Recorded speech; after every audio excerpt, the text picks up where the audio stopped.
due to a number of reasons, but we will list some of them and describe them briefly below.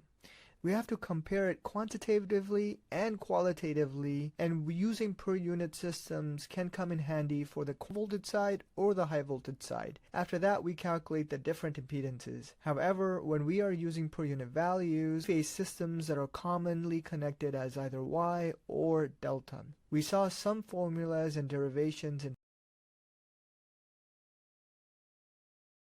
GeneralPAC.com, making power systems intuitive, open, and free to everyone, everywhere. Consider subscribing and supporting through patreon.com/GeneralPAC. Our corporate sponsor for this topic is Illumiax.com from Seattle, Washington. Contact them for industrial and commercial power system studies.